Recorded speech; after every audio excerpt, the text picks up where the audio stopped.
setelah sudah menikah, apa yang harus kita siapkan untuk anak kita? Sudah hamil nih, kemudian lahir. Ya kita siapkan nama yang bagus. Ya, kita siapkan untuk anak kita nama yang bagus. Itu termasuk hak anak kita. Dan semoga dengan nama itu harapan kita, sebagaimana Rasulullah Shallallahu Alaihi Wasallam ketika bertanya, datang seorang sahabat kepada Rasulullah Shallallahu Alaihi Wasallam, namanya Suhail. Rasulullah Shallallahu Alaihi Wasallam bersabda, "Sahhalalakum min amrikum." Semoga Allah Subhanahu Wa Taala ya memudahkan perkaramu, urusanmu, karena namanya Suhail. Suhail itu adalah kemudahan.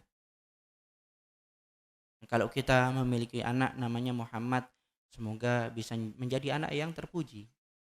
Hasan, semoga anak yang baik.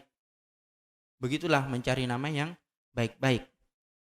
Jangan seperti orang-orang terdahulu, ya. Namanya Engkra, tahu Engkra enggak? Ya, yang untuk ada namanya Tomblok. Kalau orang Jawa seperti itu. Ya, ini tidak memberikan hak anak. Ya, nanti di sekolah bisa jadi bahan bullying. Ya, bully, tahu ya, bully buat bahan ejekan. Nah, ini termasuk harusnya seorang anak diberikan nama yang baik. Itu setelah lahir. Ini untuk menyiapkan generasi yang akan mendoakan kita. Kemudian setelah lahir dikasih nama yang baik, di akikahi, akikah. Itu termasuk hak anak kita. Kemudian hal yang terpenting ketika kita menyiapkan untuk orang yang akan mendoakan kita, yaitu anak kita, kita harusnya mau capek juga mendidik anak kita, yaitu memerintahkan mereka sholat. Muru auladakum bis-shalah wahum sab'un sinin. Perintahkanlah anak kalian melakukan sholat ketika umur 7 tahun. Wadribuhum 'alaiha li'ashrin, dan pukullah mereka ketika berumur 10 tahun. Ini harus mau capek orang tua. Jangan marah-marah ketika ini, ya. Karena ya, kalau kita mau mengamalkan hadis ini, dari mulai kita memerintahkan anak kita untuk sholat sampai kita boleh memukul, itu berapa tahun?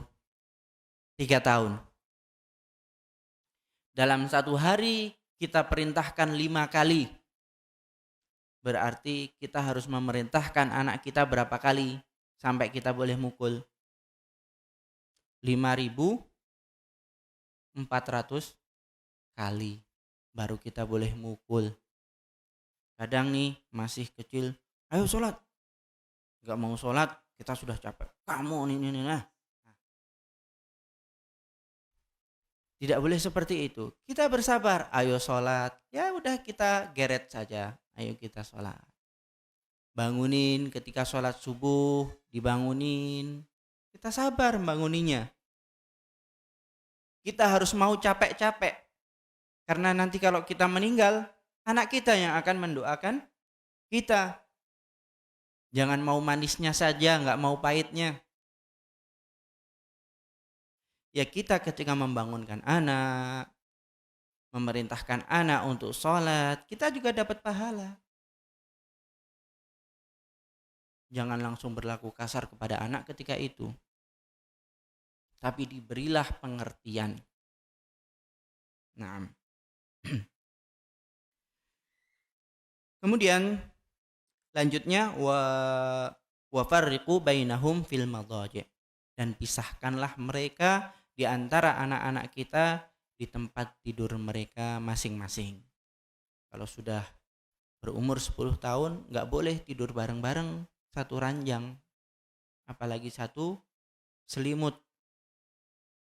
Ya, enggak boleh. Dikasih pembatas.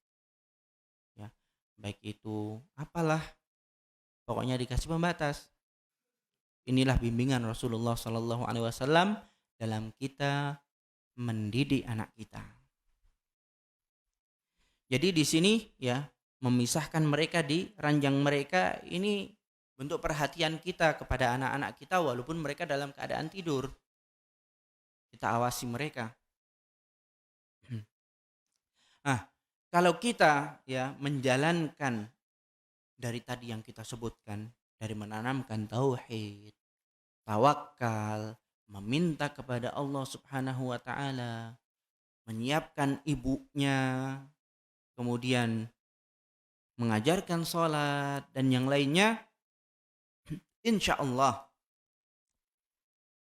sebagaimana sahabat radhiyallahu alaihim mereka menjalankan bimbingan Rasulullah sallallahu alaihi wasallam sehingga lahirlah dari mereka anak-anak yang membawa terkenal dengan ilmunya. Ibnu Abbas contohnya. Dengan jihadnya. Contohnya siapa? Usamah ibni Zaid. Memimpin menjadi panglima perang umurnya masih belasan tahun. Abdullah ibnu Amr ibnu al-As, ya penghafal hadis. Mu'ad ibni Jabal dan yang lainnya dari kalangan pemuda-pemuda para sahabat.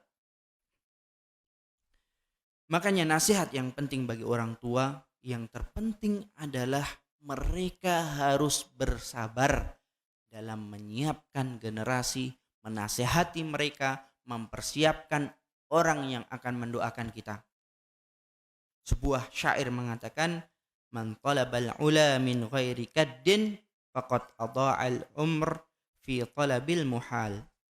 Barang siapa yang menginginkan suatu yang tinggi tanpa adanya kesusahan, maka seakan-akan dia menghabiskan umurnya pada sesuatu yang mustahil.